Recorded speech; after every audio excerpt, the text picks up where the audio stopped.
जय बोलिए त्रिकालवर्ती त्रैलोक पूज्य विश्वाराध्य पंच परमेष्ठी भगवान की परम पूज्य सिद्धांत चक्रवर्ती आचार्य गुरुदेव श्री विद्यानंद जी महाराज की अहिंसामय विश्व धर्म की जैनम जयतु शासनम विश्व कल्याण कारकम। धर्म स्नेही सत श्रद्धालु यहाँ पर उपस्थित आप सभी भव्यवर पुंडरीक पुण्यात्मा महानुभाव। श्रवण और श्रावक दोनों की आचार संहिता अलग अलग है। श्रवण जहाँ उच्च कोटि की तपस्या करते हैं, आत्म ध्यान में संलग्न रहते हैं, त्याग करना उनका एक धर्म है, त्यागशीला होते हैं, त्याग उनकी प्रकृति है। और जितना त्याग करना शक्य होता है उतना त्याग के मार्ग पर आगे बढ़ते जाते हैं। कहा जाता है त्याग के क्षेत्र में जो विशेषता जैन धर्म में पाई जाती है विश्व के अन्य किसी धर्म में नहीं पाई जाती। त्याग के क्षेत्र में दिगंबर जैन श्रवण जितना आगे पहुंच चुका है उतना तो ठीक, उसके अनुकरण करने वाले भी अल्प हैं। उनका अनुकरण करना, समझ पाना, लोगों को सुनकर के आश्चर्य होता है कि दिगंबर संत की चर्या इतनी कठोर होती है, इतना त्याग करते हैं, यथाजा दिगंबर रहते हैं, गर्मी सर्दी वर्षा सहन करते हैं, वे संयम का दृढ़ता से पालन करते हैं, वे अहिंसा सत्य अचौर्य ब्रह्मचर्य अपरिग्रह 5 बात का पालन करते हैं। 5 प्रकार की क्षमति ईर्ष्या भाषा ईष्ण आदान निक्षेप उत्सर्ग क्षमति, चलने में, बोलने में, खाने पीने में, वस्तु ढकने उठाने में या मल त्याग करने में कितनी सावधानी रखते हैं। वे गुप्तियों का अभ्यास करते हैं, मन गुप्ती, वचन गुप्ती, काय गुप्ती, और इसके साथ साथ भी अपने 28 गुणों का पालन करते, उत्तर गुणों का पालन करते हैं। उनकी चर्या बड़ी उत्कृष्ट होती है, उच्च कोटि की होती है। किंतु श्रावकों की चर्या भी सरल नहीं है। जो वास्तव में जैनाचार का पालन करने वाला श्रावक है, एक सदगृहस्थ जो जैन व्रतों का पालन करता है, श्रावक के व्रतों का पालन करता है, उसकी भी चर्या कितनी उत्कृष्ट होती, कितनी विशुद्ध होती है, जिस श्रावक को देख करके लोग हतप्रभ हो जाते हैं, आश्चर्य करते हैं, क्या आज भी ऐसे कोई व्यक्ति हो सकते हैं। अब इन्हीं के बारे में देख लीजिए। मान्यवर माननीय विद्वतवर पंडित वनाशी दास जी, ये प्रसंग जिनका चल रहा था उनका ये अपन देखते हैं। विद्वतवर वनाशी दास जी एक दिवस अपने भवन में ही शयन कर रहे थे।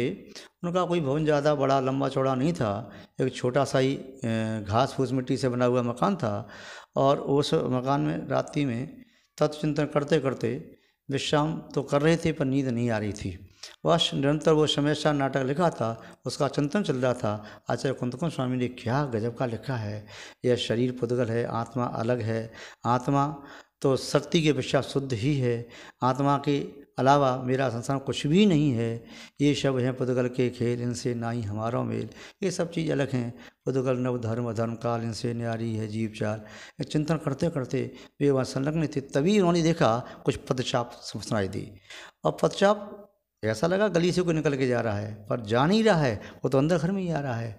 देखा तो वो चोर हैं। उन्नासी तत्व चिंतन में लगे। उनके घर में आज ही अनाज आया था, काफ़ी अनाज आया था, और वे वर्ष भर का अनाज एक बार मंगा करके रख लेते थे।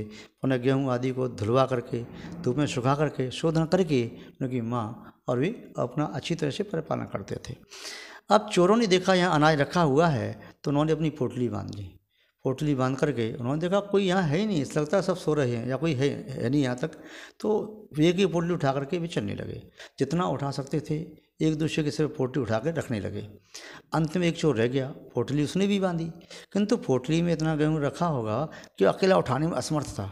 बार बार कोशिश करे उठाई, किंतु पोटली पुनः नीचे गिर जाए, फिर उठाई पुनः के नीचे गिर जाए। तो उन्होंने देखा, वनाशी दास जी ने, पंडित जी ने देखा कि ये बार बार कोशिश कर रहा है, उठा नहीं पा रहा है। तो पंडित जी स्वयं उठे, उसने कहा और पहुँच गए। बोले भैया ठहर जा, तू नहीं उठा पाएगा, मैं तेरी सहायता करता हूँ। और पोटली उठवाई, उसके सिर पर रखवा दी। चोर उसमें घबराया हुआ था, वे सोच रहा क्या करूँ, और यदि पहले से मालूम चल जाता कोई आ रहा है तो पोटली छोड़ के भाग जाता, परंतु सामने आई गई, भागने का मौका नहीं। अब पोटली उठाता, सारा लगा दिया, सिर पर रखवा दी, तो पोटली लेकर के भागा। अब भागा हाँफता हुआ घर पहुँचा और चोर की माँ ने पूछा क्या हुआ, यूँ क्यों यहाँ पर आए, ये कहाँ से लाया, तेरा ये धंधा ठीक नहीं है, चोरी करता है। बोले नहीं, मैं चोरी करने नहीं गया, मैं तो मित्रों के साथ गया, तो मित्रों ने ज़बरदस्ती वो वहाँ चले गए, तो वहाँ से लेके आए, तो मैंने भी पोटली बांध ली। कहाँ से लाया बता, सही सी बता। बोले सही सी तो मैं बताऊँगा, तुम सुन करके आश्चर्य करोगी। क्या? हम 5-7 लोग गए, हमने अनाज की फुटली बांध ली, सबने एक दूसरे को सिर पर रखवा दी, किंतु मैं पीछे रह गया। जब मैं नहीं उठा पा रहा था तो उस घर का वो व्यक्ति था, वह स्वयं आया, उसने पुलटी उठवाई, मेरे सिर पर रख दी, कहा घबराना नहीं, धीमे से चला जाना, इधर से जाना, कहीं जल्दी में कहीं गिर पड़े। ऐसा कौन हो सकता है? माँ, मुझे भी आश्चर्य हो रहा है कि दुनिया में ऐसा कोई इंसान कैसे हो सकता है। अपने घर में चोरी हो रही है, चिल्ला नहीं रहा, चोर को पकड़ नहीं रहा, कुछ कह नहीं रहा, और शायद मुझे ऐसा लग रहा था हम लोग चोरी कर रहे, तभी वो सामने बैठा था, परेशानी दिखाई दे रही थी, किंतु वो तो कुछ नहीं, जाग रहा था, उसके सामने सब कुछ किया और हमारे सिर पर पोटली रख दी। आश्चर्य तो ये हो रहा है। माँ ने कहा यह कोई आश्चर्य की बात नहीं, कहाँ से चोरी करके लाए थे? उसने बताया सामने उस गली के बीच में जो मकान है वहाँ से चोरी करके हम लाए थे।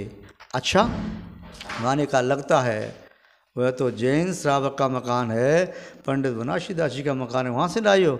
ओहो, तुम ठीक कहती हो, निस्संदेह वो देवता आदमी है, वह देवता है, वह तो गृहस्थ जीवन रह के साधु नुमा बन रहा है, आप उसके यहाँ से लाए, बड़ा संतोषी प्राणी, ये उचित नहीं है, तुम ये वहीं वापस करके आओ, क्षमा मांग करके आओ।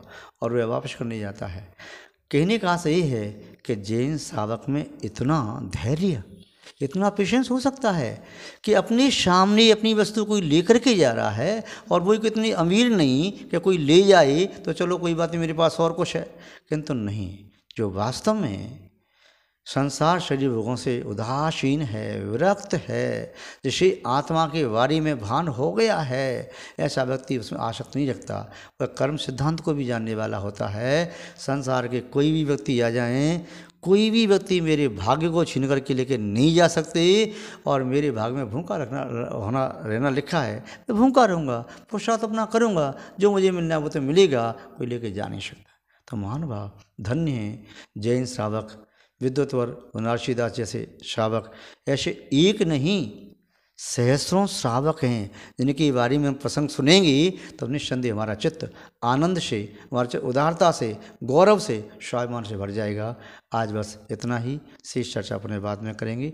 जय बोली श्री शांतनाथ भगवान की, पूज्य आचार्य गुरुदेव श्री विद्यानंद जी महाराज की, अहिंसा में विश्व धर्म की।